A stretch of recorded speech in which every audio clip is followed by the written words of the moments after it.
setiap manusia itu pasti banyak masalah dalam kehidupan. Lah di antara yang bisa menyelesaikan masalah-masalah kita itu adalah dengan cara menyandarkan diri kepada Allah dengan memperbanyak amalan-amalan yang diajarkan Nabi kepada kita.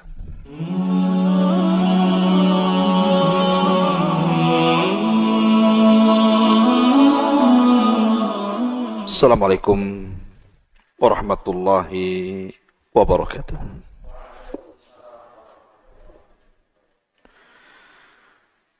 Alhamdulillah wassalatu wassalamu ala Rasulillah wa ala alihi wa sahbihi wa mawalah wa la hawla wa la quwata illa billahi wa ba'du. Alhamdulillah, di malam hari ini walaupun cuaca hujan di luar sana, tapi yakinlah bahwa hujan itu salah satu perkara yang bisa membawa rahmat Allah kepada kita. Artinya ada waktu-waktu mustajab berdoa. Tapi walaupun demikian tidak menyurutkan untuk beriman sesaat kepada Allah Azza wa Jal dalam rangka talabul ilmi. Tak lupa kemudian salawat dan juga salam kita hadiahkan kepada Rasul kita Nabi besar Muhammad sallallahu alaihi wa ala alihi wasallam. Adapun tema di malam hari ini, kita akan membahas 20 amalan harian yang kalau kita lakukan dari 20 amalan harian ini, maka kita akan mendapatkan keajaiban yang belum pernah kita rasakan sebelumnya. Karena 20 amalan harian ini yang akan merubah kehidupan kita. Kita tahu bahwa setiap permasalahan manusia itu berbeda-beda. Sesuai dengan tingkatan keimanan seseorang. Karena Allah Subhanahu wa taala apabila memberikan ujian, maka Allah akan melihat tingkat keimanannya. Kalau imannya kuat, ujiannya juga berat. Kalau imannya lemah, ujiannya juga lemah. Karena Allah Subhanahu wa taala tidak pernah menguji manusia kecuali disesuaikan dengan kadar kemampuan imannya. Yang ingin saya katakan adalah setiap manusia itu pasti banyak masalah dalam kehidupan. Lah di antara yang bisa menyelesaikan masalah-masalah kita itu adalah dengan cara menyandarkan diri kepada Allah dengan memperbanyak amalan-amalan yang diajarkan Nabi kepada kita. Amalan apa saja ini yang bisa merubah kehidupan kita? Langsung saja, yang pertama, jangan pernah meninggalkan sholat. Ingat, Allah Subhanahu wa taala mengatakan dalam surah Al-Baqarah ayat 45 dan 46, wasta'inu bis-sabri was-salah wa innaha lakabiratun illa 'alal khashiin. Mintalah kepada Allah Subhanahu wa taala pertolongan dengan kesabaran dan juga dengan salat. Walaupun memang salat itu berat dilakukan kecuali orang-orang yang khusyuk. Siapa orang-orang yang khusyuk? Alladzina yadhunnuna annahum mulaqu rabbihim. Orang-orang yang yakin bahwa dia sedang berjumpa dengan Allah ketika salatnya. Jadi Allah Subhanahu wa taala menjadikan salat itu tempat pertolongan. Jadi kalau kita ada masalah yang berat, entah masalah ekonomi, entah masalah kesehatan, entah masalah keluarga, sebutkan masalah apa saja, maka segera sholat. Karena Nabi SAW, kalau ada masalah berat yang dia tidak bisa keluar dari masalah itu, maka Nabi SAW dikisahkan, kana Nabi SAW idza hajabahul amru fazi'a ila shalah. Rasul itu kalau ada masalah berat, maka Nabi SAW langsung sholat. Langsung sholat. Kenapa Nabi SAW kalau ada masalah berat langsung sholat? Karena dia tahu, hanya dalam posisi sholat itulah dia bisa mengadu kepada Allah Subhanahu wa ta'ala. Satu-satunya perjumpaan kita dengan Allah di dunia ini adalah ketika sholat. Di situ kita terjadi dialog saat sholat. Nabi SAW ketika menceritakan tentang sholat, apa kata Rasul? Allah berfirman dalam hadis qudsi bahwa aku jadikan sholat itu dua bagian. Satu untukku dan satu untuk hambaku. Apabila hambaku membaca Alhamdulillahi Rabbil Alamin, maka Allah akan menjawab Hamidani Abdi. Apabila hambaku mengatakan Ar-Rahman Ar-Rahim, maka Allah menjawab Athna Alayya Abdi. Apabila hambaku membaca Maliki Yaumiddin, maka Allah Subhanahu wa ta'ala menjawab Majjadani Abdi. Artinya bahwa solat itu dialog sebenarnya kita dengan Allah. Makanya dalam surah Al-Fatihah ketika kita membaca dalam solat itu harus dibaca secara tartil ayat per ayat. Karena setiap ayat ada jawabannya. Jangan membaca surah Al-Fatihah satu nafas pula dalam solat itu. Dan sunnahnya tartil ayat, satu ayat. Karena ada jawabannya masalahnya. Tetapi yang ingin saya katakan adalah Nabi SAW ketika ada masalah besar langsung sholat. Karena Rasul tahu Nabi SAW ingin melibatkan Allah dalam masalahnya. Sebesar apapun masalah Anda, kalau Allah ikut campur menyelesaikan masalahnya, tidak ada masalah besar kecuali akan diurai. Tapi sekecil apapun masalah kita, kalau Allah tidak ikut campur tangan menyelesaikannya, tidak akan pernah ada jalan keluarnya. Karena setiap masalah itu datang dari Allah. Dan Allah lah yang akan menyelesaikan masalah itu. Makanya ini amalan yang pertama, jangan pernah tinggalkan sholat. Terutama sholat wajib. Jangan pernah ditinggalkan. Syukur-syukur kemudian kita tambah dengan yang sunnah. Karena Nabi SAW mengatakan, وَلَا يَزَالُ عَبْدِي يَتَقَرَّبُ إِلَيَّ بِالنَّوَافِلِ حَتَّى أُحِبَّهُ.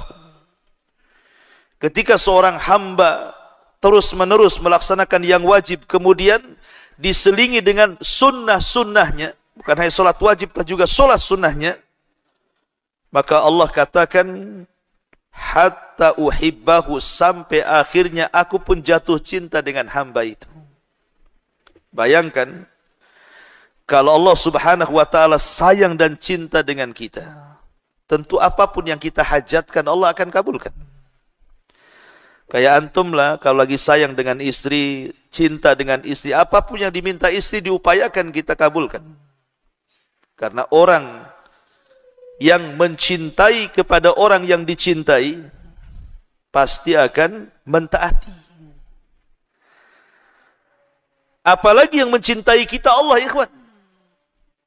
Yang mencintai Allah, yang memiliki langit dan bumi dan seluruh kekayaan yang ada di alam semesta ini. Maka apapun yang kita hajatkan pasti Allah kasih itu. Ma'asyiral muslimin yang dimuliakan Allah Azza wa Jal, ini amalan yang pertama, jangan pernah tinggalkan salat terutama yang wajib, kalau bisa tambah yang sunnah-sunnah. Satu. Yang kedua, jangan pernah meninggalkan solawat.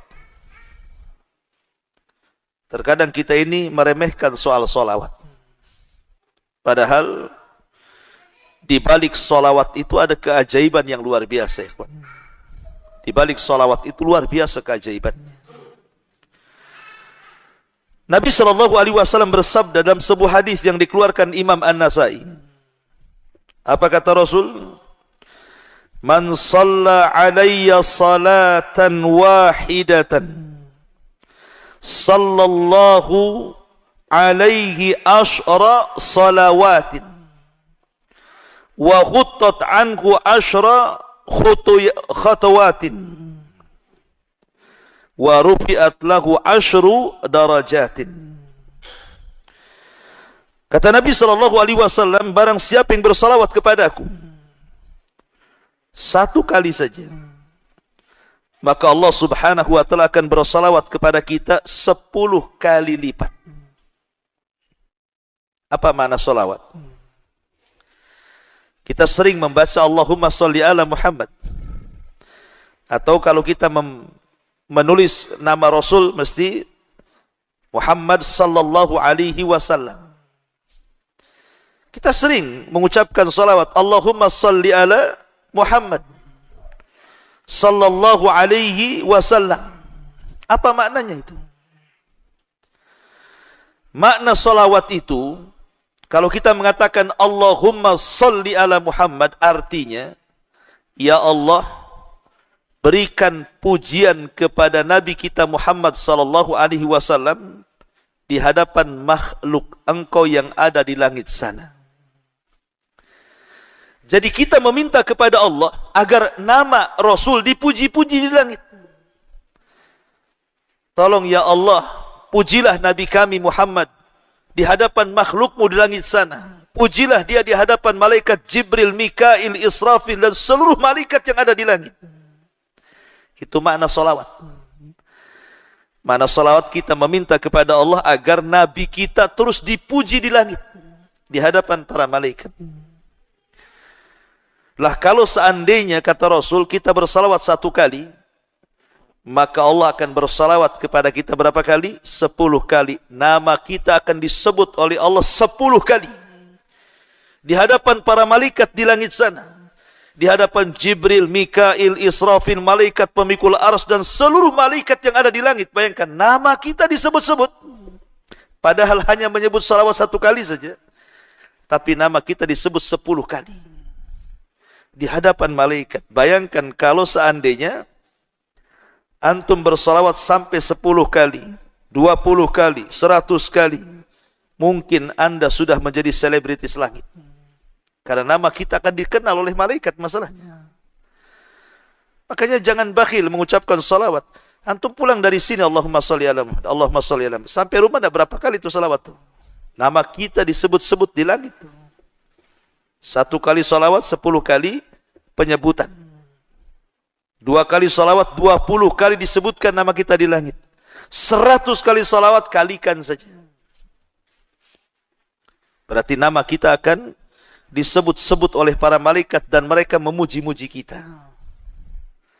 Ini makna salawat.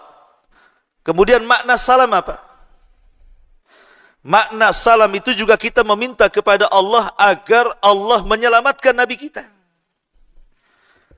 Menyelamatkan apa maksudnya? Menyelamatkan di dunia agar jasadnya jangan sampai diganggu orang kafir. Karena dahulu ada upaya pengambilan jasad Nabi. Berapa kali itu? Ada orang-orang yang berupaya membuat semacam terowongan, digali-digali dan hampir mendekati kuburan Nabi. Tapi Allah Subhanahu wa ta'ala menyelamatkan jasad Nabi kita. Sampai hari ini tidak ada yang berhasil. Jadi kita ketika mengatakan wasallam, meminta keselamatan, maksudnya meminta keselamatan kepada Allah, jasad Nabi kita diselamatkan dari orang-orang kafir. Adapun di akhirat, ya tentu kita meminta kepada Allah Subhanahu wa ta'ala agar Nabi kita diselamatkan juga. Dan Nabi kita pasti selamat. Ini hanya mimbabi ta'adub saja. Adab kita kepada Nabi, meminta kepada Allah agar Nabi kita diselamatkan. Walaupun dia sendiri penyelamat atas izin Allah subhanahu wa ta'ala. Dia akan membawakan syafaatul uzma kepada kita. Itulah makna salawat dan juga makna salam. Karena kita kadang bersalawat tak paham pula maknanya. Sehingga akhirnya kurang semangat salawatnya. Kemudian kalau ada orang yang banyak salawat, kita pula katakan banyak kali salawatnya katanya. Lah antum tak salawat kan? Justru salawat itu penting. Apalagi kalau dalam waktu-waktu doa. Nabi SAW mengatakan, kullu du'ain yud'allahu azza wa jalla bihi mahjubun 'anis sama hatta yusalla 'ala nabi. Semua doa terhalang, tidak akan diijabah. Semua doa terhalang dan tidak akan diijabah Allah subhanahu wa ta'ala sampai dibacakan salawat untuk Nabi Muhammad sallallahu alaihi wasallam. Makanya di antara adab doa, pertama memuji Allah, yang kedua bersalawat kepada Nabi sallallahu alaihi wasallam, baru kemudian meminta sesuatu kepada Allah subhanahu wa ta'ala. Karena salawat itu salah satu pembuka pintu doa. Maka perbanyaklah salawat. Ma'asyiral muslimin yang dimuliakan Allah azza wa jalla. Lebih daripada itu dalam hadis Ubay ibn Ka'ab radhiyallahu an. Ubay ibn Ka'ab itu seorang sahabat yang dikenal pakar dengan Quran. Bahkan satu-satunya sahabat yang disebut namanya di langit.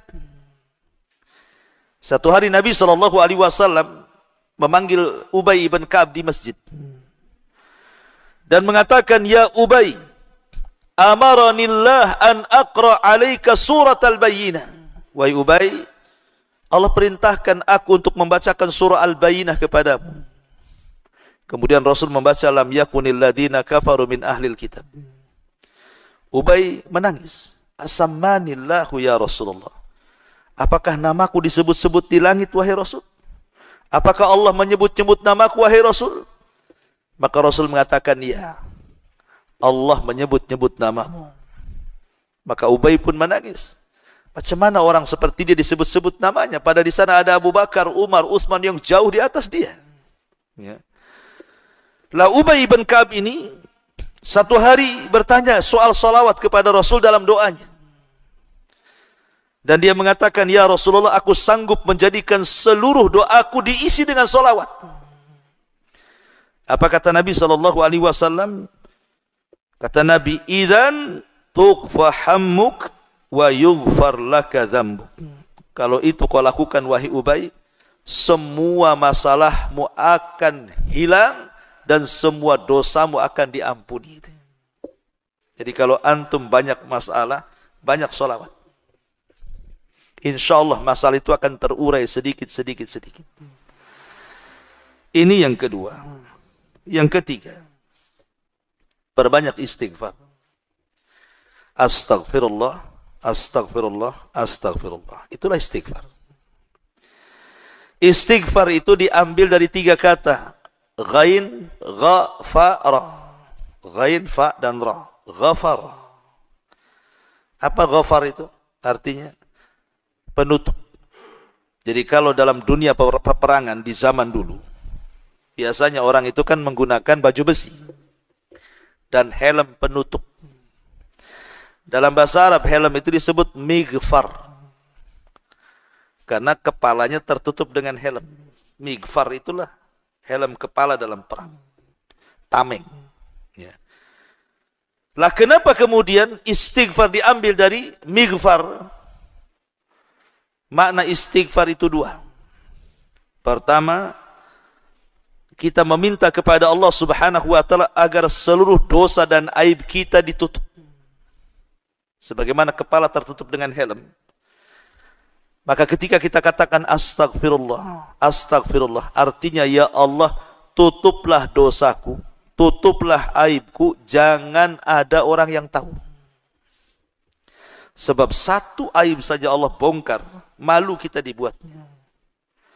Siapa yang tidak punya dosa di antara kita. Siapa yang tidak punya aib? Semua orang punya dosa dan aib. Dan dosa dikatakan dosa itu, dalam bahasa Arab dosa itu artinya al-ithmu. Dan Rasul ketika ditanya masalah dosa, apa kata Rasul? Al-ithmu ma haka fi sadrika wa karihta an yattali alaihi nas. Dosa disebut dosa itu artinya sesuatu yang kau sembunyikan dan engkau benci kalau diketahui manusia. Itulah dosa. Umpamanya seorang suami selingkuh. Dia kan tidak ingin diketahui istrinya kan. Karena itu dosa. Itu maksudnya. Atau antum menjelek-jelekan orang. Kalau bisa yang dijelek-jelekan kita tahu, sebab kalau tahu kita akan dimarahi dia kan. Jadi dosa itu kalau bisa jangan diketahui orang. Karena kenapa kemudian Allah Subhanahu wa taala masih memuliakan saya, antum masih ngundang saya kemari? Mungkin sebagian antum menghormati sebagian yang lainnya karena dosa kita masih ditutup Allah.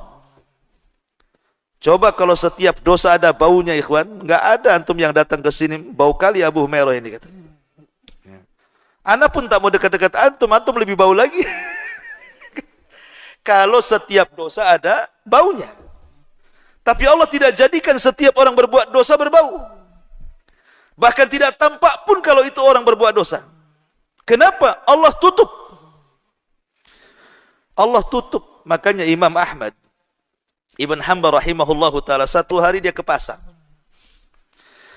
Namanya ulama besar Imam Ahmad itu habis belanja.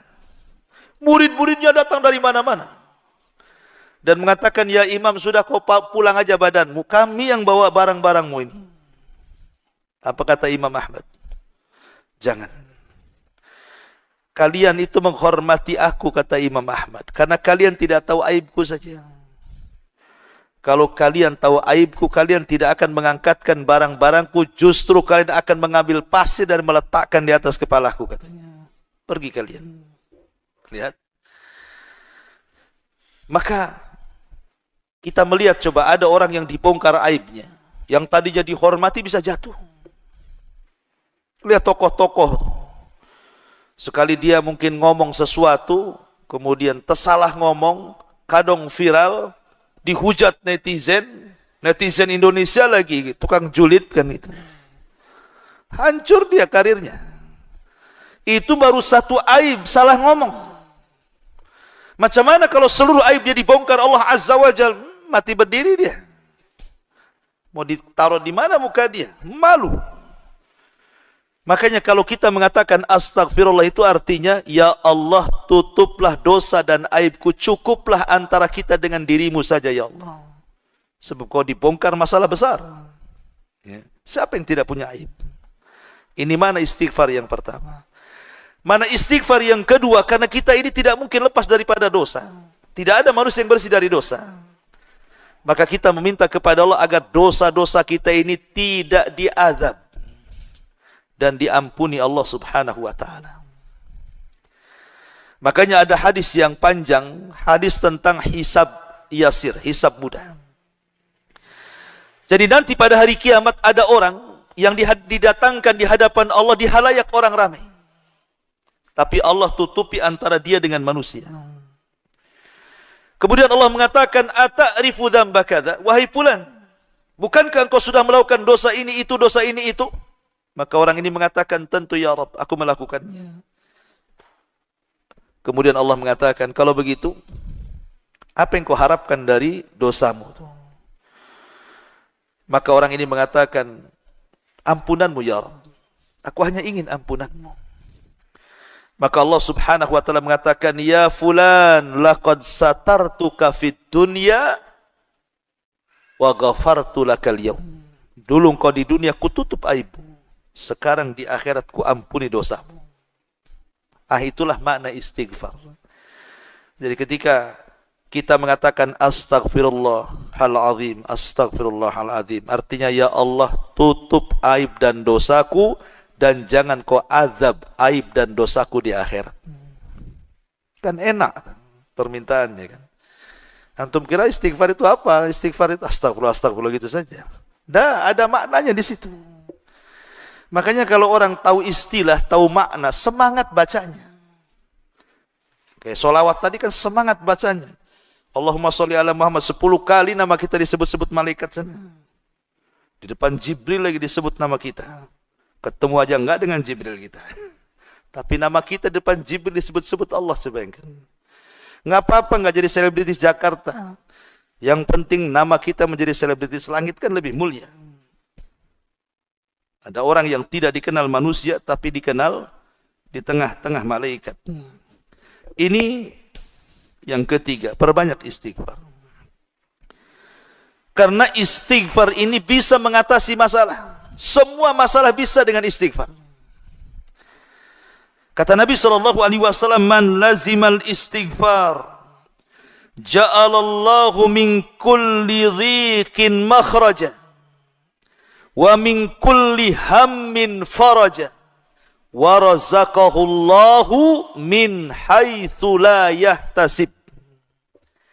Siapa yang melazimkan istighfar, astagfirullah, astagfirullah, astagfirullah, dilazimkan sama dia, maka Allah akan jadikan pada setiap kesempitannya kelapangan, pada setiap kegundahannya kebahagiaan, dan dia akan diberikan rizki dari arah yang tidak disangka-sangka. Subhanallah. Dan saya sudah alami, percaya ikhwan, karena saya pernah mengalami. Pernah satu hari ada masalah besar bagi saya itu. Rasanya tidak bisa keluar dari masalah itu, saking pusingnya. Jadi saya teringat hadis ini. Jadi saya baca dari pagi, siang, sore, malam, beberapa hari. Masya Allah, memang betul kata Nabi. Rupanya masalah itu terurai sedikit. Ada benang merah yang kita bisa tarik di situ. Antum bisa coba. Ya. Kalau antum ada masalah, banyak istighfar. Itu hati yang sempit itu makin tenang. Lah ketika hati tenang itulah berfikir. Berfikir itulah akhirnya bisa menjernihkan masalah. Sebab kalau hati sempit, otak pula sempit. Macam mana menyelesaikan masalah? Yang ada lari dari masalah, tapi masalah tak mau lari pula tuh. Makanya yakin bahwa istighfar itu bisa menyelesaikan masalah. Di zaman tabi'in ada seorang imam namanya Hasan Al-Basri rahimahullahu ta'ala. Ada 3 orang yang membawa kesulitan yang berbeda kepada Imam Hasan Al-Basri meminta fatwa. Yang satu mengatakan, ya imam, aku sudah lama menikah tak punya anak. Tolonglah berikan amalan kepadaku. Yang satu mengatakan, ya imam, desa kami pacekliknya. Tidak pernah turun hujan sampai gersang kering kelontang.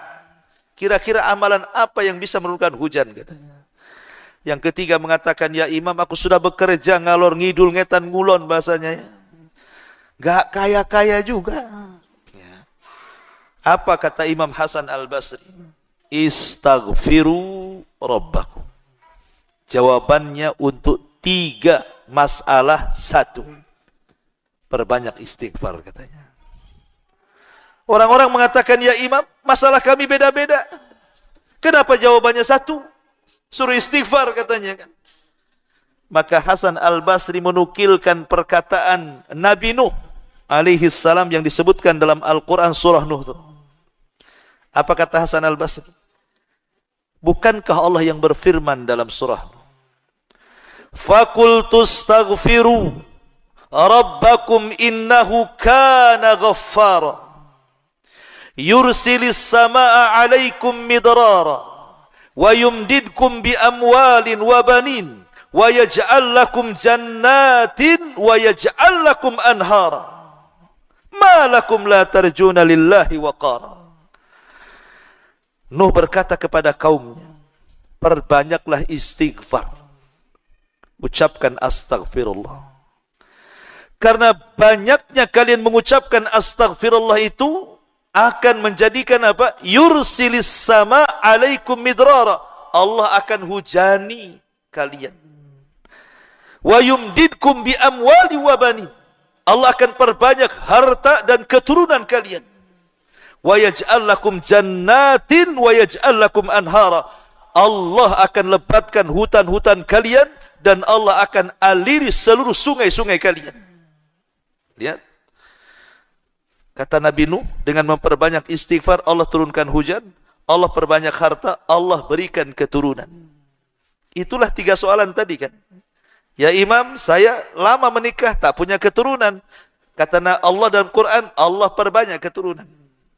Yang satu mengatakan sudah kerja sana sini, kok tak kaya-kaya. Istighfar, Allah kasih banyak harta. Yang satu mengatakan, ya Imam, desa kami kering kelontang, tidak ada hujan. Istighfar, Allah turunkan hujan. 3 soalan, 1 jawaban namanya. Saya teringat satu cerita Syekh. Ada seorang Syekh bercerita. Dia punya murid. Muridnya miskin, miskin-miskinnya. Saking miskinnya, terkadang Syekh yang kasih makan. Gak apa-apa, engkau gak usah kerja, saya kasih makan, tapi kau ngaji di sini. Jadi muridku. Lama dia ngaji. Tapi tak tahanlah dikasih makan Syekh, dikasih ilmu, malu. Sementara dia punya keluarga, dia ingin bantu. Akhirnya sudah beberapa tahun, dia resign, dia minta sama Syekhnya diizinkan untuk keluar mencari pekerjaan. Akhirnya pergi dia. Adalah sekitar 5-6 tahun atau 7 tahun tidak pernah berjumpa dengan Syekh ini. Tiba-tiba kemudian, satu hari dia bawa mobil yang sangat mahal sekali harganya. Datang bertandang kepada gurunya Syekhnya ini. Syekhnya kaget. Disangka dia rental.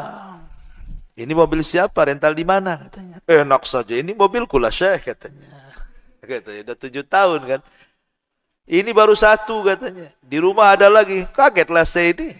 Cuman kok bisa banyak mobilnya itu, di fotokopi apa? Akhirnya dia cerita bahwa dia sudah kaya. Dia ingin bersedekah kepada Syekhnya.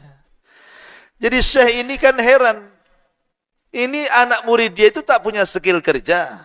Sudah hilang 7 tahun, 8 tahun, tiba-tiba pulang sudah kaya. Jadi kata Syekh ini, apa rahasiamu katanya? Kenapa kau jadi kaya sekarang? Maka dia bercerita, ketika aku keluar dari majelis ini Syekh katanya. Aku pun pusing kerja, sana kerja susah, sini kerja susah. Aku teringat dengan hadis tentang keutamaan istighfar. Sambil mencari kerja, sambil terus berusaha, setiap hari aku mengucapkan istighfar itu 10.000 kali. 10.000 kali, cuman ngitungnya tuh. Setiap hari 10.000 kali. Astagfirullah, astagfirullah. Sambil cari kerjaan. Tidak kurang dari setahun katanya, tiba-tiba Allah mudahkan semuanya. Ini kisah nyata.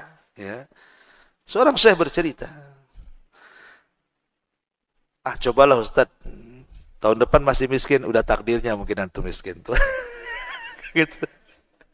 Tapi bukan, kita walaupun tidak ada cerita kayak gini ikhwan, yakin hadis Nabi itu tidak mungkin, nggak mungkin, mustahil, pasti yakin. Kita harus yakin lah kan, Nabi yang ngomong kok. Dan Allah yang punya kekayaan, kenapa mesti takut? Allah yang punya kekayaan, kita tinggal minta kan sama Allah. Maka perbanyak istighfar. Ini yang ketiga. Kemudian yang keempat, jangan tinggalkan sholat duha. Ini juga salah satu sholat yang bisa menyelesaikan banyak masalah. Nabi SAW mengatakan, yusbihu ala kulli sulama min ahadikum sadaqah. Fa kullu tasbihatin sadaqah. Wa kullu tahmidatin sadaqah. Wa kullu tahlilatin sadaqah. Wa kullu takbiratin sadaqah. Wa amrun bil ma'ruf sadaqah. Wa nahyun anil munkar sadaqah. Wa yujzi'u min dhalika rak'atan yarka'ahuma minadh-dhuha, kata Rasul. Ingat bahwa setiap hari, setiap pagi itu kita sebenarnya badan kita itu diharuskan mengeluarkan sedekah. Itu kewajiban kita setiap hari. Badan kita ini harus mengeluarkan sedekah. Dengan cara apa? Dengan memperbanyak tasbih, subhanallah. Kemudian juga tahmid, alhamdulillah.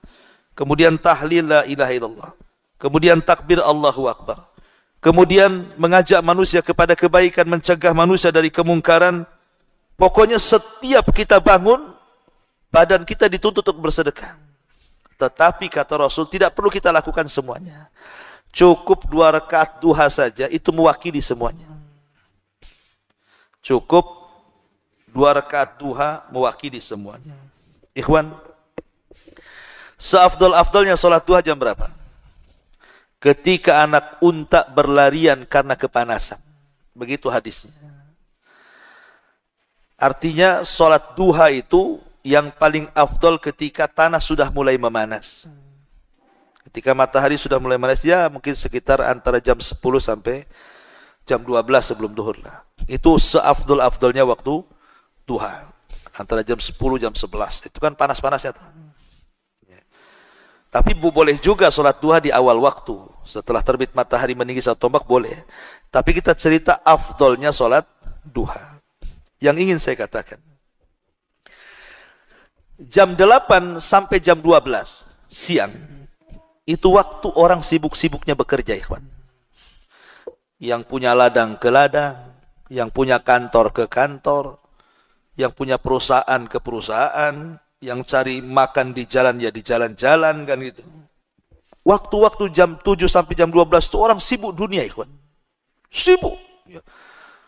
Yang punya toko, buka tokonya, macam-macam. Karena itu memang waktu-waktunya orang sibuk bekerja. Tapi dari zuhur ke atas kan sudah malas biasanya orang. Lah ketika kemudian manusia, mereka mengejar dunia. Dari pagi sampai siang. Dan kita tahu bahwa dunia itu melalaikan akhirat. Tiba-tiba antum keluar dari kelalaian manusia. Antum keluar ketika di tengah-tengah manusia sedang bekerja mencari dunia, antum keluar. Kemudian sholat duha. Menunjukkan apa? Bahwa kita ini bukan sembarang orang. Bisa keluar dari kelalaian dunia. Di saat manusia mengejar dunia, antum pula mengejar akhirat. Kan terbalik itu arahnya. Ya. Makanya Imam Ibnul Qayyim sampai membuat kaidah. Siapa yang sanggup keluar dari kelalaian dunia, ketika manusia mengejar dunia, kita pula keluar dari pengejaran dunia dan mengejar akhirat, maka orang itu adalah orang pilihan. Dan orang itu adalah orang awabin, orang-orang yang betul-betul ingin kembali kepada Allah. Makanya solat duha ada yang memberi nama sebagai solat awabin. Solatnya orang-orang yang taubat. Solatnya orang-orang yang berserah diri, itulah solat duha. Dan Nabi SAW mengatakan dalam sebuah hadis, apa kata Nabi SAW dalam hadis Abi Dzar Al-Ghifari radhiyallahu an, Ibna Adam, irka'li min awwalin nahar arba'a raka'atin aqfika akhirahu. Wahai anak Adam, kata Allah dalam hadis kursi, rukulah untukku, maksudnya solatlah duha untukku di awal siang, cukup 4 rakaat, maka dalam 1 hari kucukupkan kehidupan. Makanya kalau orang dulu biasanya mengistilahkan kalau ingin dimudahkan rizkinya jangan tinggalkan duha, kan itu ya? Ya, memang ada riwayatnya. Ini riwayatnya. Hadis kursi. Akfika akhirahu, aku cukupkan sampai akhir sore. Jadi kalau kita mamanya solat duha, kemudian setelah solat duha kita berusaha, maka Allah akan cukupkan kehidupan kita. Ini kan solusi. Ya. Makanya bagi orang-orang yang banyak masalah, masalah ekonomi, masalah pekerjaan, masalah apapun, jangan tinggalkan duha. Insya Allah kita akan tahu akibatnya nanti.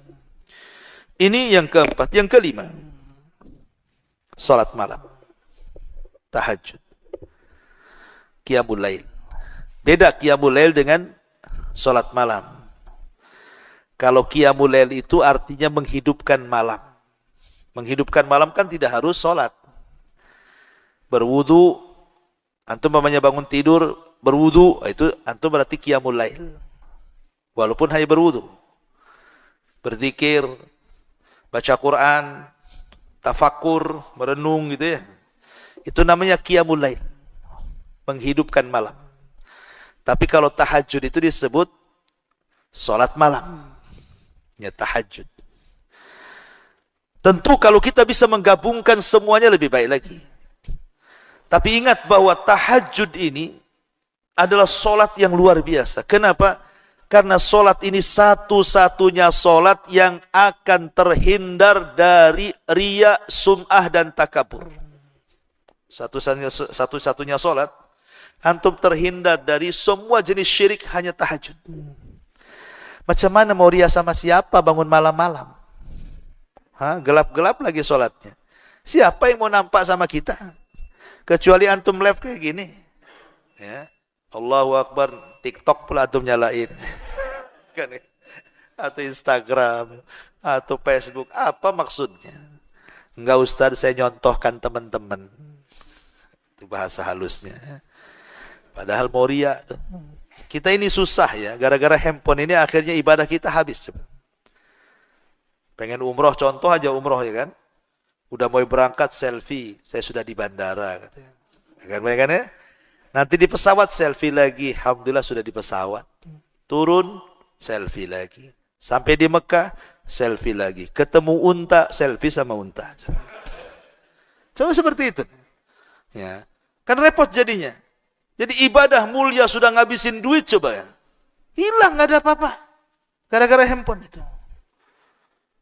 Ya nggak seru Ustaz, kalau orang nggak tahu saya umroh ya nggak tahu. Ya memang harusnya seperti itu, ibadah itu disembunyikan kan. Kalau bisa jangan cari travel di sini. Kalau orang sini cari travelnya di Batam sana. Promosi. Jadi orang sini tidak tahu kalau antum umroh kan. Tahu-tahu botak saja. Kata orang sini, kenapa dibotak? Tak adalah gatal kepala. Kan gitu. Jadi orang nggak tahu kalau kita habis umroh kan. Ini enggak. Sengaja pakai pakaian ihramnya dibawa ke masjid pula coba. Subhanallah. Memang handphone ini buat masalah. Tapi solat ini, solat malam. Itu solat yang luar biasa. Kenapa? Tidak ada riya di situ. Kalau betul-betul mau menghindar riya itu mungkin. Karena orang lagi tidur. Tiba-tiba kemudian kita terbangun, kemudian solat malam. Apa enggak luar biasa tuh? Ditambah-tambah kalau itu memang dilakukan di sepertiga malam akhir. Maka ada hadis Nabi SAW mengatakan, yanzilu rabbuna ila sama'id dunya fi kulli thuluthil laylil akhir wa dhalika kulla laylatin. Faqala Allah azza wa jal, man yad'uni fa astajibalah, wa man yas'aluni fa utiyah, wa man yastaghfiruni fa aghfira lahu. Allah mengatakan, Rasul mengatakan, Allah itu turun pada sepertiga malam akhir. Turun sesuai dengan kemuliaannya, keagungannya. Tidak sama dengan makhluknya. Allah turun pada setiap sepertiga malam akhir, dan itu setiap malam. Setiap malam Allah turun. Dan setiap malam juga Allah di langit pertama mengatakan kepada kita yang ada di bumi, siapa yang berdoa ku kabulkan, siapa yang minta ku ijabah, siapa yang minta ampun ku ampuni dosa-dosanya. Bayangkan, Allah kasih 3 jawaban pada 3 setiap permintaan kita. Ya. Sudah Isya? Sudah masuk? Baik. Ya, kita break dulu, salat Isya dulu ya, biar lebih panjang lagi. Sampai di sini dulu. Subhanaka bihamdika, asyhadu an la ilaha illa anta, astaghfiruka wa atubu ilaik. Allahu ta'ala. Assalamualaikum warahmatullahi wabarakatuh. Alhamdulillah wassalatu wassalamu ala Rasulillah wa ala alihi wa sahbihi wa mawalah wa la hawla wa la quwata illa billahi wa ba'du. Baik, masih melanjutkan kajian yang tersisa. Di antara amalan-amalan yang bisa merubah kehidupan kita, tadi saya sudah sebutkan 5 perkara. Pertama, jaga sholat. Yang kedua, jaga untuk terus lisan kita bersolawat. Yang ketiga, lakukan istighfar terus-terusan. Kemudian yang keempat, jangan tinggalkan sholat duha. Dan yang kelima, sampai di sini tadi, kalau bisa, lakukan sholat malam. Karena di sepertiga malam akhir itu Allah turun ke langit dunia dan menawarkan kekuasaannya. Kemudian yang keenam, sering-seringlah mengucapkan kalimat la haula wala quwata illa billah. Tidak ada daya dan kekuatan kecuali hanya milik Allah Subhanahu wa ta'ala. Kalimat ini bukan kalimat biasa, ikhwan. Kalimat la haula wala quwata illa billah ini bukan kalimat biasa. Ini kalimat luar biasa. Jangan remehkan kalimat ini. Ketika Allah Subhanahu wa ta'ala menciptakan arsy, arsy itu makhluk Allah yang sangat besar. Bayangkan kalau seandainya bumi dibandingkan dengan 7 lapis langit. Ibarat Anda datang ke padang pasir, kemudian meletakkan cincin di tengah padang pasir. Bumi itu cincinnya, padang pasir itu langitnya. Kalau seandainya kita gabungkan antara bumi dan langit itu, kemudian kita bandingkan besarnya dengan kursi Allah, tempat berpijak kedua kaki Allah, kursi Allah, maka sama kita letakkan cincin di tengah padang pasir. Cincin itu langit dan bumi, padang pasir itulah kursinya. Kalau kita gabung tuh kursi, langit, bumi, dan alam semesta, dibandingkan dengan besarnya arsy Allah Subhanahu wa ta'ala, itu sama dengan cincin dilempar ke padang pasir. Cincin itu ya semua makhluknya, padang pasir itulah arsy-nya. Bagaimana yang menciptakannya? Allahu Akbar. Allah lebih besar dibandingkan makhluk-makhluknya. Artinya bahwa seluruh alam semesta ini diliputi oleh arsy. Karena itu makhluk yang paling besar kan. Dan itulah makhluk yang pertama kali Allah ciptakan. Lah ketika Allah Subhanahu wa ta'ala menciptakan arsy, setelah itu Allah menciptakan apa lagi? Allah ciptakan para malaikat pemikulnya yang disebut dengan hamalatul arsy. Dan Allah menyebutkan jumlahnya berapa? 8. Pemikul arsy itu 8 malaikat. Lah satu hari Nabi SAW diizinkan Allah Subhanahu wa ta'ala untuk mensifati malaikat pemikul arsy.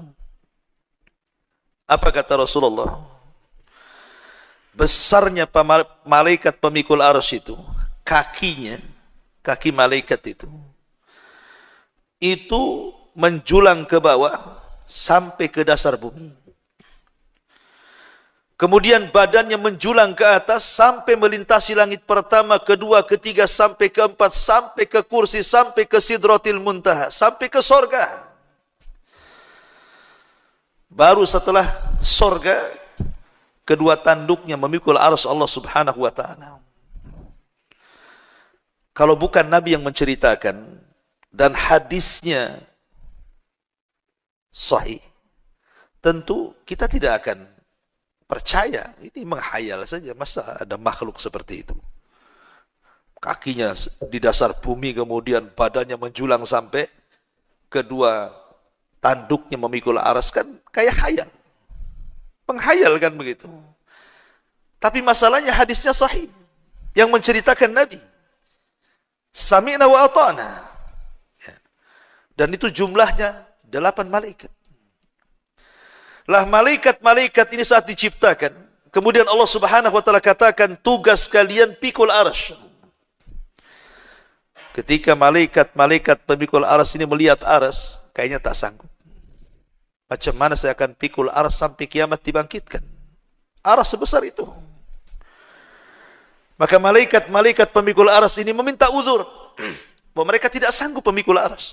Arsy sebesar ini macam mana mau dipikul? Maka Allah Subhanahu wa ta'ala mengatakan, kalau begitu ucapkan kalimat la haula wala quwata illa billah. Akhirnya kemudian para malaikat pemikul arsy ini mengucapkan kalimat la haula wala quwata illa billah. Subhanallah. Setelah mereka mengucapkan kalimat ini, Allah berikan kekuatan. Dan mereka pun sanggup memikul arsy sampai hari ini. bahkan sampai kiamat dibangkitkan. Dari sini kata para ulama, lihat, kalimat la haula wala quwata illa billah ini bisa menjadikan malaikat lemah menjadi kuat. Bahkan ada sebagian para ulama beristimbat, kalimat ini bisa menjadikan kita kuat. Jadi orang yang sakit, ya, mungkin dia sudah ke dokter, sudah ke sana kemari mencari perobatan, cobalah banyak-banyak mengucapkan kalimat la haula wala quwata illa billah. Siapa tahu. Dan jangan coba-coba, artinya yakin bahwa kalimat ini malaikat saja diberikan kekuatan. Berarti kita yang lemah, entah lemah apa saja, coba perbanyak kalimat la haula wala quwata illa.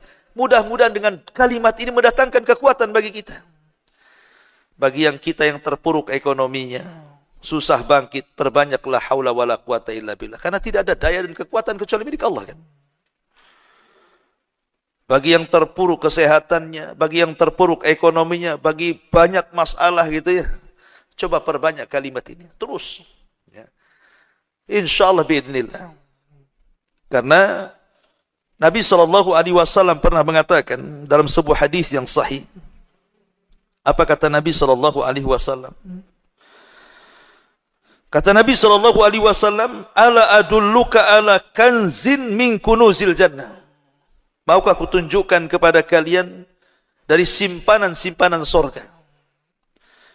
Maka sahabat mengatakan, tentu wahai Rasul. Maka Rasul mengatakan, katakan la haula wala quwata illa billah. Tidak ada daya dan kekuatan kecuali milik Allah. Itulah kanzun min kunuzil jannah. Itulah simpanan di simpanan sorga. Karena orang yang mengucapkan kalimat ini, setan aja nggak akan sanggup melawan kita. Apa kata Rasul ketika menganjurkan kita untuk membaca kalimat ini setiap kita keluar rumah? Dalam sebuah hadis dari Anas bin Malik radhiyallahu an, kata Nabi SAW, "Idza kharaja min baitihi," apabila seseorang keluar dari rumahnya, faqala, dan dia mengatakan, "Bismillahi tawakkaltu 'ala Allah, la haula wala quwata illa billah." Bismillah, dengan menyebut nama Allah, aku tawakal kepada Allah dan tidak ada daya dan kekuatan kecuali milik Allah. Apa kata Rasul? Orang seperti ini, kufita wa hudita wa wufita. Engkau akan dicukupi. Engkau akan diberikan petunjuk. Engkau akan dijaga satu hari ini. Kemudian setan yang hendak mengganggunya tiba-tiba menyingkir. Kemudian teman-teman setan mengatakan, kenapa kau tidak ganggu dia?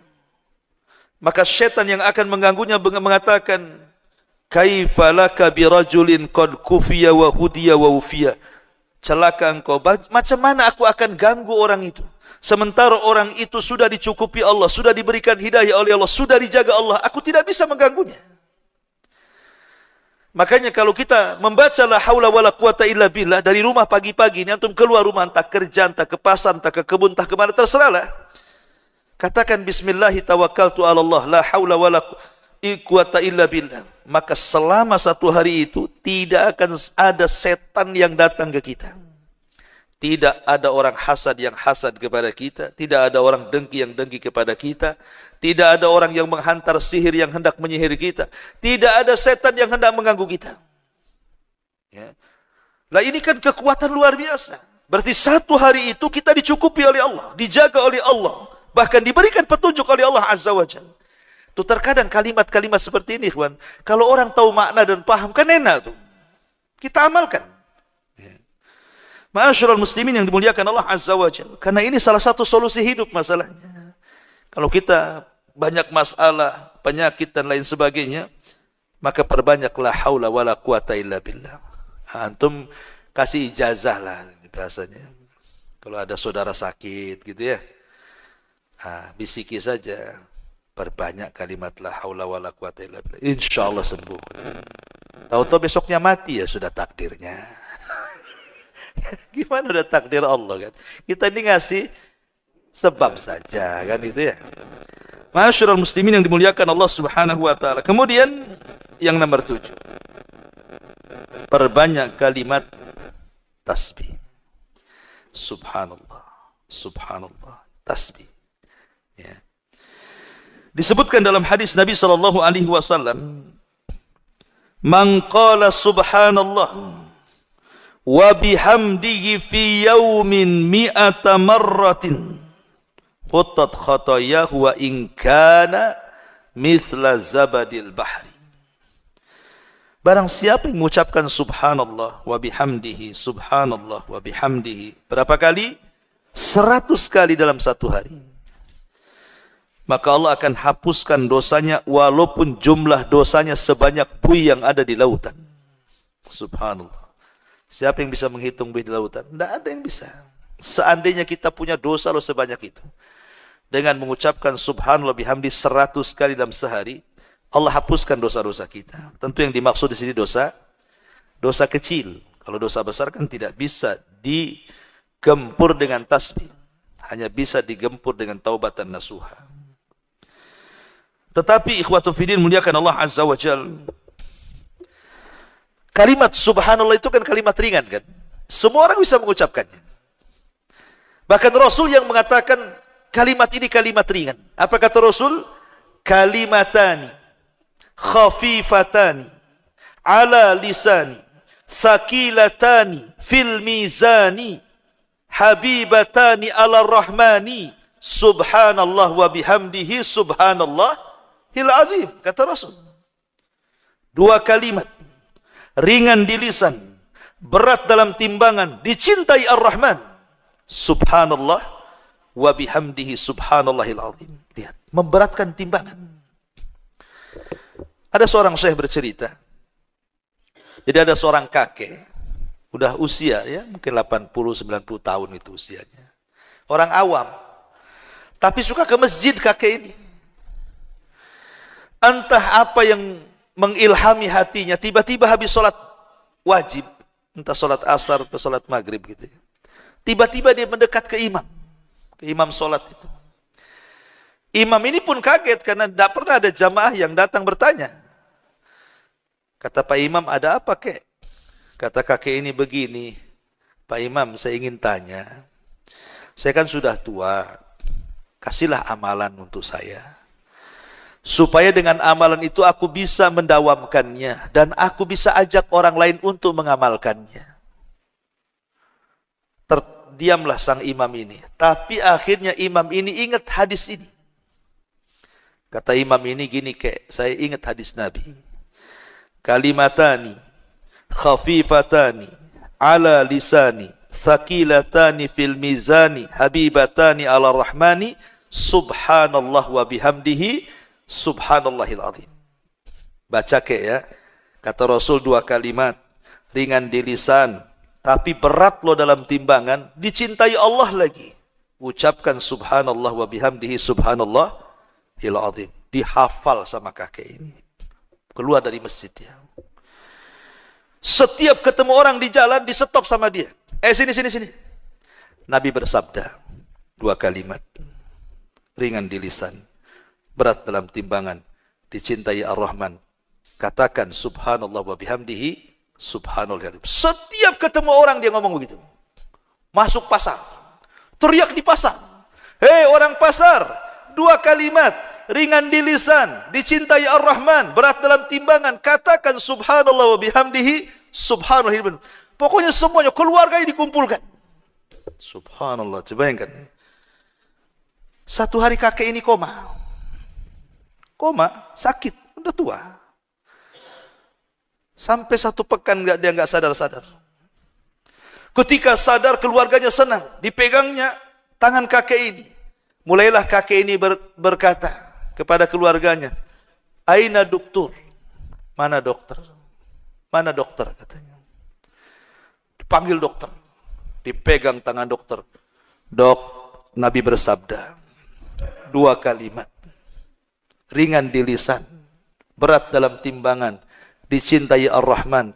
Jangan lupa dok, subhanallah wa bihamdihi subhanallahil azim. Habis itu dia mati. Kakek ini mati. Mati dalam ucapan subhanallah wa bihamdihi subhanallahil azim. Apa enggak berat timbangannya orang itu? Ya, coba antum kayak gitu ketemu orang itu. Sini. Kan mantap betul. Itu dakwah itu. Ya. Jadi kalimat tasbih ini bukan sembarang, ini memberatkan timbangan. Memberatkan timbangan luar biasa. Makanya Nabi SAW mengatakan subhanallah walhamdulillah tamla'an atau tamla'u ma bainas sama'i wal ardi. Ucapan subhanallah walhamdulillah ini bisa memenuhi antara langit dan bumi. Pahala yang kita akan dapat itu luar biasa besarnya. Dan ini bisa menenangkan hati karena tasbih itu artinya kita sedang mensucikan Allah. Sedang mensucikan Allah dari sifat-sifat yang tercela dan juga dari hal-hal yang bisa menjadikan cacat dan aib bagi Allah Azza wa Jalla. Artinya tasbih itu kita sedang mengagungkan dan mensucikan Allah. Ini kalimat agung. Maka gunakan kalimat ini untuk zikir kita. Umpamanya pas kita naik motor atau naik mobil gitu kan. Kan disunahkan kalau turun subhanallah, kalau naik Allahu akbar kan begitu. Kita naik mobil nih, turun subhanallah, naik Allahu akbar. Itu kata Nabi. Supaya di jalan itu kalau penuh takdirkan kecelakaan ya kita tidak tahu. Namanya orang hidup di jalan kadang ditabrak kadang nabrak. Sudah hati-hati pun tetap aja ditabrak. Susah hidup di jalan ini. Kendaraan sudah lengkap, rem bagus, orang pula tak masalah dengan kita. Dia pula nabrak kita. Tapi kalau setiap jalan kita berzikir seperti itu kan, kalau Allah takdirkan mati di jalan pun insya Allah husnul khotimah lah, lagi zikir. Tapi jangan ditabrak-tabrakan. Dan jangan nabrakan diri pula kan. Itu bunuh diri namanya. Ini kalaupun terjadi seperti itu. Tapi kan lisan kita berzikir. Baca tasbih dan takbir. Kemudian yang nomor 8, di antara amalan-amalan yang bisa merubah hidup kita juga adalah qiraatul Quran. Baca Quran. Baca Al-Quran. Saya tuh punya kawan itu di pulau tuh. Dia cerita, dulu usaha saya di pasar itu sulit kali itu. Mau naik, apalagi mau buka cabang itu. Yang ada aja susah berkembang. Tapi semenjak setiap pagi sebelum kerja itu saya baca Quran. Allah mudahkan usaha saya katanya. Ini mereka orang awam yang ngomong gini, bukan orang ngaji, orang awam yang ngomong gini sama anak tuh. Artinya ya saya percaya saja, karena Al-Quran itu memang berkah, diturunkan oleh Allah untuk keberkahan kan. Dan Al-Quran sendiri adalah syifa bagi obat.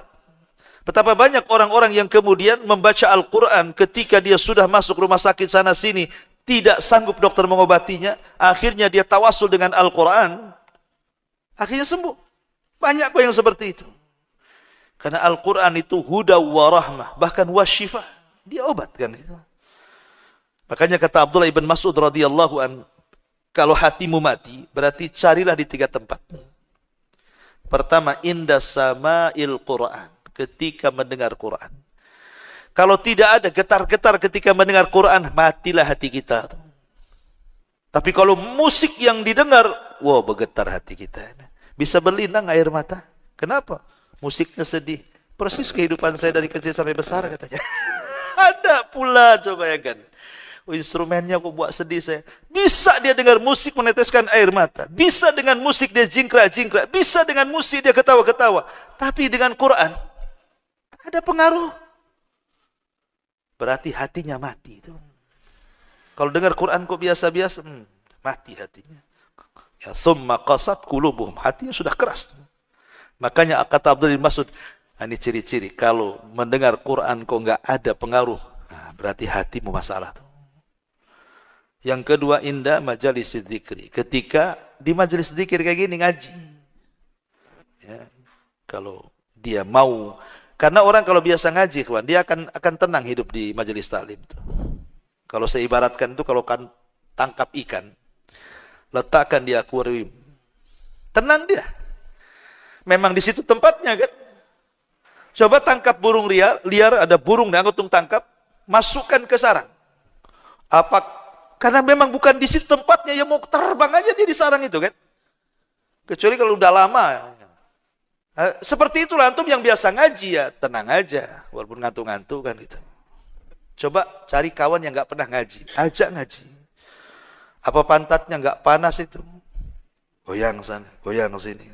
Kapan selesainya? Kok bisa nyambung lagi? Ini kajian apa ini? Nggak, hatinya nggak ada di situ kan.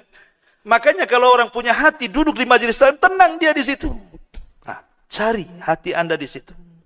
Orang kalau terbiasa majelis taklim, insya Allah gitu. Karena memang hatinya di situ. Ataupun indal khalawat, ketika kesendirian kita dengan Allah. Ketika malam kita bangun gitu kan. Kita bisa tahajud. Kita bisa baca Quran di sepertiga malam. Berarti kita ada hati itu. Tapi kalau bangun kencing tidur lagi, dan itu setiap hari seperti itu, tidak bisa kita bangun malam untuk hanya sekedar berzikir saja. Berarti hatinya mati itu. Kata Abdullah bin Mas'ud, kalau di 3 tempat ini tidak berpengaruh, mati hati kalian. Harus diperbaiki. Ma'asyiral muslimin yang dimuliakan Allah Azza wa Jalla. Jadi baca Quran ini luar biasa. Karena jangankan kita ya. Quran ini kalau dibacakan ke gunung-gunung, bahkan ke langit dan ke bumi itu, mereka bisa bergetar. Allah mengatakan apa? Inna aradnal amanata 'alas samawati wal ardi wal jibal fa abaina an yahmilnaha wa ashfaqna minha wa hamalaha al-insan. Kami sodorkan amanah Quran ini kepada langit, bumi dan gunung, semua menolaknya karena tahu beratnya. Tapi manusia memegangnya. Artinya ada pengaruh Quran ini kepada langit, bumi dan alam semesta. Bayangkan bangsa jin. Ketika Nabi SAW pulang dari Taif. Kan Rasul semenjak meninggal Abu Talib, meninggal Khadijah, itu tidak ada backing dakwah. Karena kenapa orang-orang Quraisy tidak berani menyentuh Nabi? Karena ada 2 orang ini. Pertama Abu Talib karena pemimpin Arab, yang kedua Khadijah karena wanita mulia. Masih menghargai. Tapi ketika dua-duanya meninggal dalam tahun yang sama, yang disebut dengan Amul Hazni, tahun kesedihan, Rasul sudah nggak bisa berdakwah di Mekah, diancam mau dibunuh, dan diancam oleh 18 kabilah. Macam-macam kami bunuh. Terpaksa Rasul harus hijrah, mencari areal baru untuk berdakwah. Dia kepikir ke Taif, berangkat dia ke Taif. Sampai di Taif, bukannya diterima penduduk Taif, lebih parah dibandingkan Mekah. Baru datang aja dilempari. Sampai Rasul harus lari 1 mil. Dilempari batu, bayangkan. Akhirnya dia sembunyi dengan budaknya. Siapa budaknya? Zaid ibn Harithah. Di kebun Mughirah. Kebun kurma perbatasan Taif dan Mekah. Mau masuk Mekah tidak bisa, kembali ke Taif dilempari. Akhirnya di kebun kurma itu Nabi SAW sholat subuh. Lah ketika sholat fajar itulah tiba-tiba ada 7 atau 8 jin dari Nasibin, jin-jin dari Yaman, nyasar ke situ, ke kebun kurma Mughirah itu. Ketika Nabi SAW sedang sholat membaca Quran, jin-jin ini mendengarnya. Subhanallah, sekali dengar, jin-jin ini beriman kepada Allah Azza wa Jalla. Dari sini turun ayat surah jin, Qul uhiya ilayya annahu istama'u nafarun minal jinni faqalu inna sami'na Qur'anan ajaba. Qul uhiya ilayya annahu istama' nafarun minal jin. Telah diwahyukan kepadaku bahwa ada sekelompok jin yang mendengarkan Al-Quran. Setelah mendengarkan Al-Quran, qalu sami'na Qur'anan ajaba. Kami mendengar Quran ini sangat takjub. Aman Nabi, kami beriman katanya. Subhanallah. Jin sekali mendengar Quran langsung beriman. Terkadang jin lebih baik daripada manusia kan. Coba antum datang ke orang kafir, bacakan Quran, beriman gak? Yang ada di marah-marah, apa kamu baca-baca Quran di sini? Bahkan Quran bisa mengusir jin kan, kalau orang ruqyah tuh, bacakan Quran, hilang. Tapi saya pikir baca Quran itu, tadinya saya pikir jin aja yang lari. Orang pun bisa lari kalau dibacakan Quran, coba. Coba antum ke pasar, banyak orang kumpul-kumpul preman, antum baca Quran di situ. Apa enggak bubar tuh? Oh, rupanya bisa ngusir orang juga Quran tuh.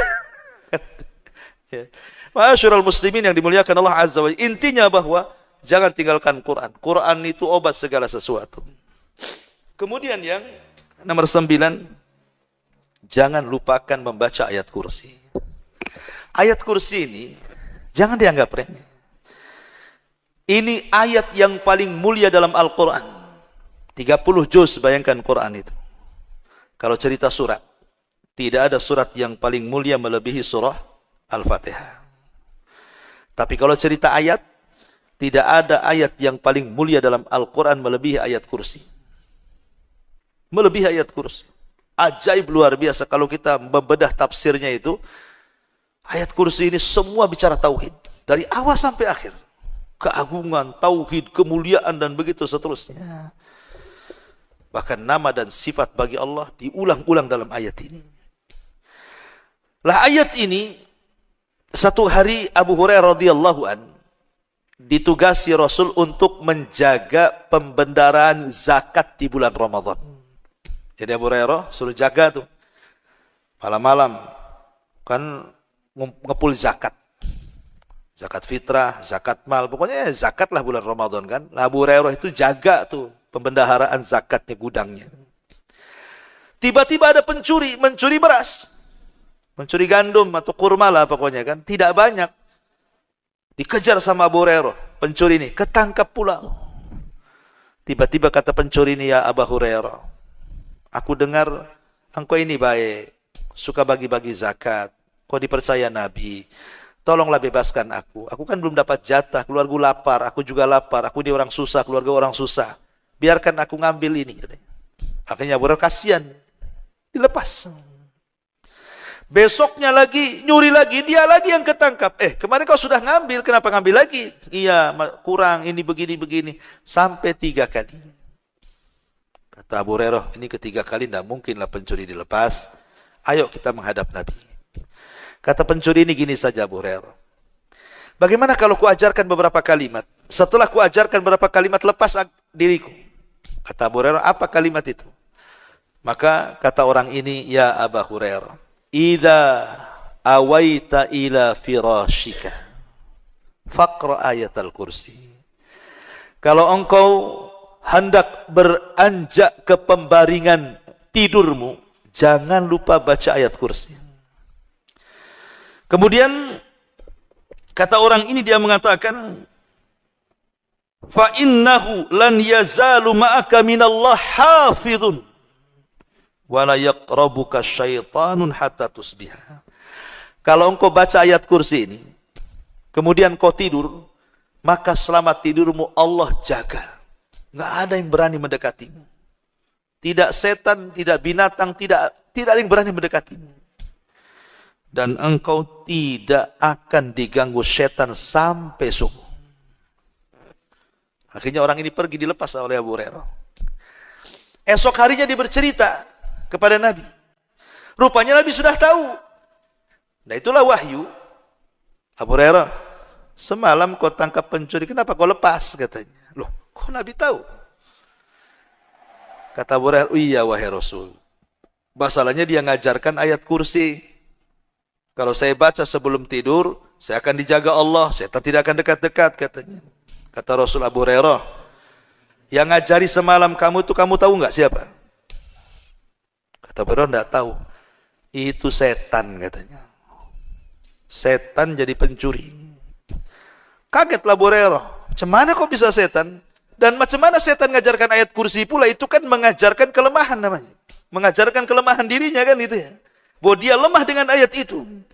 Kata Nabi SAW, sadaqaka wa huwa kadzub. Khusus masalah ini, si setan benar. Tapi dia itu pendusta. Yang lain jangan kau benarkan ya. Yang ini kau benarkan boleh, katanya. Bayangkan, setan yang ngajari Abu Hurairah, kalau baca ayat kursi, kita akan terjaga dari semuanya. Baca ayat kursi. Kadang-kadang aneh, kita ini mungkin antum baru pindah rumah atau apa gitu kan, orang-orang awam itu. Kadang-kadang rumahnya angker, menurut dia mungkin angker. Aneh-aneh pula datangkan orang usir jin. Dulu ada di TV itu acara apa tuh? Uka-uka tuh apa tuh? Yang tukang nangkap-nangkap jin masukkan ke botol kecap tuh. Kan ada tuh, pakai serban-serban kan.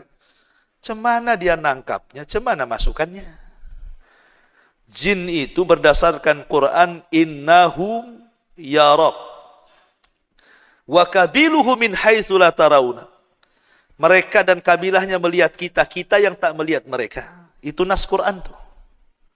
Innahum yaraka wa qabiluhu min haitsu la tarawnahu. Mereka dan kabilahnya melihat kita, kita tak melihat mereka. Itu nas Quran. Mereka yang lihat, kita yang tidak lihat. Tapi keadilan Allah nanti di akhirat dibalik. Kita yang melihat mereka, mereka tidak melihat kita. Harus adil lah kan begitu. Tapi di dunia mereka melihat kita, kita tidak melihat mereka. Macam mana Allah mengatakan kita tidak melihat mereka, bisa pula kita tangkap mereka? Macam mana caranya? Ya, kita bisa nangkap makhluk yang tidak bisa dilihat. Nabi saja kalau bukan karena Jibril ngasih tahu di situ ada jin, Rasul tidak mungkin datang ke situ. Jibril yang kasih tahu, wahai Muhammad, sekelompok jin sudah nunggu di tempat ini, kau ditunggu di sana, ngisi ceramah di sana. Maka Rasul ke situ karena Jibril yang kasih tahu. Tiba-tiba antum ceramah di tengah kebun, innal hamdalillah namadu. Ngapain antum? Lagi ceramah sama jin. Mana bisa? Ya. Apalagi nangkap-nangkap jin kemudian masuk ke botol ini, coba. Botol mineral. Toto lubang pula kecil. Keluar pula dari situ. Ini kan sandiwara, sinetron. Tidak ada yang bisa seperti itu. Itu yang bisa hanya orang-orang yang pandai acting saja. Bukan nangkap jin, itu sedang acting orang itu. Nggak bisa. Apa dia tahu jumlah jin di rumah berapa? Nah, sekarang kalau begitu tangkaplah itu jin-jin yang di kamar mandi yang al-khobais dan khobis itu.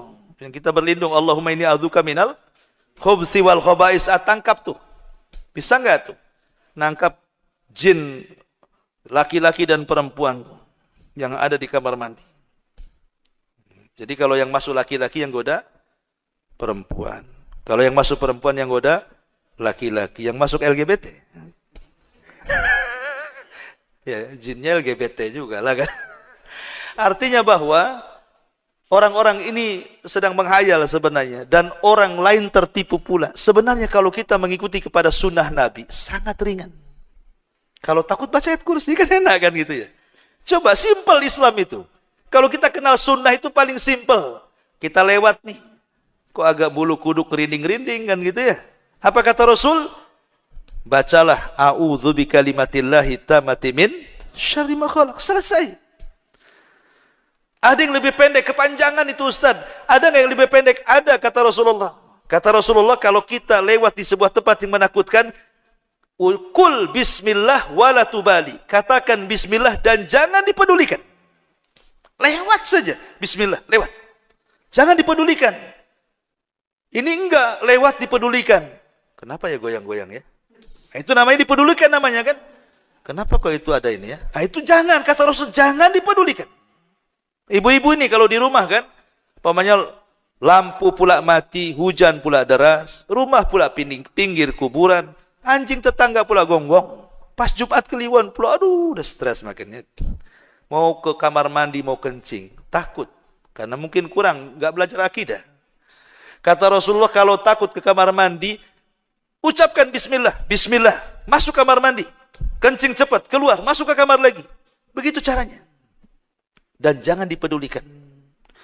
Karena setan itu dia akan masuk dalam setiap media yang ada untuk menakut-nakuti kita.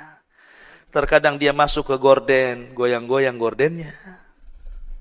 Terkadang masuk ke angin, suara seng pula. Ya, bunyi. Terkadang masuk ke bayangan, pohon pula bergoyang-goyang. Itu memang sengaja mereka yang masuk ke situ. Karena setan itu tidak bisa mukul langsung. Dia hanya ngasih was-was. Dia menakut-nakuti dari jauh saja. Dibuatnya bayangan, dibuatnya angin, dibuatnya ini. Kadang goyang-goyang, rupanya ada kucingnya di balik itu. Karena takutnya disangka setan. Makanya Rasul mengatakan bismillah wala tubali.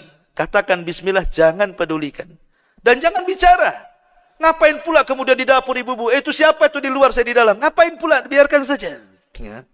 Akhirnya kemudian tengok YouTube. Macam mana cara ngusir setan. Pokoknya dikasih bawang ini, bawang itu. Macam-macam bawang dikeluarkan. Ini kan jadi dunianya kelenik nantinya. Islam itu simple. Bismillah, selesai. Baca ayat kursi, selesai. Baca muawwidhataini, selesai. Apa lagi? Ya. Makanya kalau orang ikut sunnah itu paling enteng itu, paling enak. Ngadapi apa saja ada solusinya. Ma'asyiral muslimin yang dimuliakan Allah Azza wa Jalla, maka ayat kursi ini sebagai solusi juga bagi kehidupan kita. Kalau takut, baca ayat kursi. Kemudian yang nomor 10, Ini amalan, lakukan. Ini demi kebaikan saya, Anda, atau siapapun. Amalan, 3 amalan selepas bangun tidur. Ini keajaibannya luar biasa. Nabi SAW mengatakan dalam sebuah hadis, Ya'kidu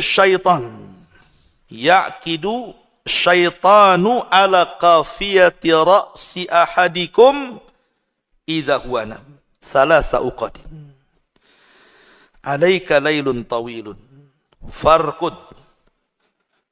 Kata Nabi SAW, setiap kita tidur, saya, Anda, siapapun, pasti didatangi setan. Untuk apa setan datang ke kita? Mengikat tengkuk kita 3 ikatan. Dan di sini ada dalil bahwa setan itu tidak akan mampu menguasai ubun-ubun. Setan itu hanya bisa menguasai tengkuk.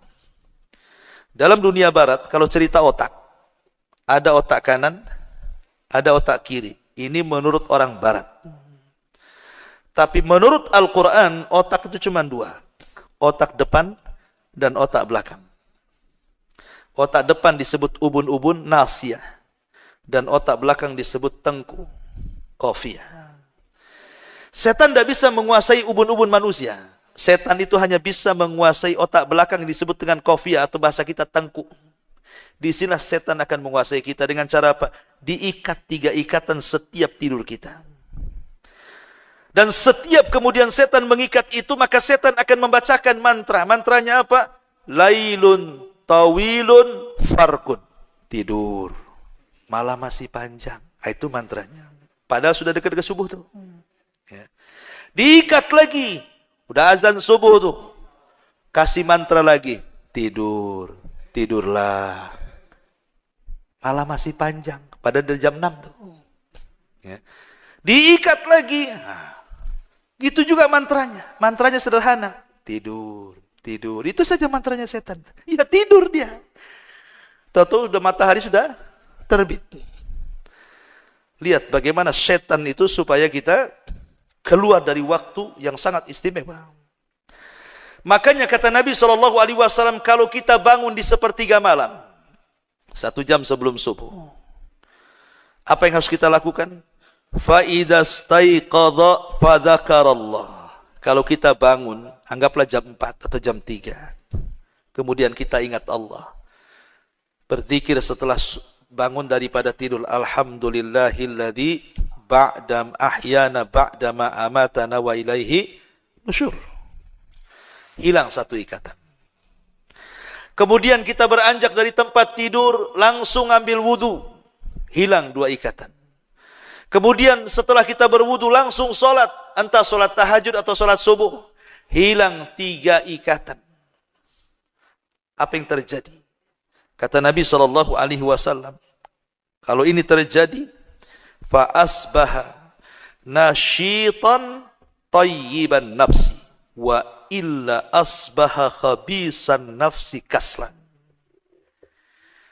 Kalau antum melakukan seperti itu, bangun jam 4, berzikir, berwudu, sholat, maka setelah subuh, jiwa kita akan dibersihkan Allah. Sehingga kita tidak akan mengalami masalah-masalah yang kelam 1 hari itu. Dan kita akan semangat hidup dan tahu apa yang ditatap ke depan. Tapi kalau tidak dilakukan, bablas subuhnya, nggak sholat sama sekali, maka jiwanya akan diburukkan dan akan didatangkan berbagai macam masalah yang ia tidak tahu dari mana masalah itu datang. Tahu ada masalah aja banyak. Kan masalah jadinya. Makanya ikhwan, kalau orang itu sholat malam ya, bangun tengah malam sholat malam, walaupun umpamanya 3 jam dia sholat malam, tetapi kemudian ngantuk-ngantuk habis subuh itu, hidupnya semangat, tidak loyo kan? Tapi ada orang yang anggaplah tidur jam 1, bangun jam 9 gitu kan, itu rasanya badan tuh sakit-sakit itu, masih lemas, masih ngantuk, padahal sudah lama dia tidur kan? Lah disitulah letaknya kenapa Nabi SAW mengajarkan kepada kita kalau hidup kita ingin terarah, lakukan 3 perkara. Berzikir setelah bangun dari tidur, berwudu, sholat. Saya nggak bisa bayangkan coba. Orang yang nggak pernah sholat subuh. Sementara setiap malam setan ikat 3 ikatan. Itu kalau 10 hari tak sholat subuh, 3 ikatan kali 10 udah berapa tuh? Apa nggak ruwet itu di tengkuknya ikatan setan tuh? Cemana dia berpikirnya coba. Nah ini kalau ingin menatap hidup, lakukan ini. Ma'asyiral muslimin yang dimuliakan Allah Subhanahu wa taala, ya, waktu 8:30. Masih banyak sebenarnya ya. Tapi tidak apa-apalah. Ya, insyaallah kita kajian di lain kesempatan.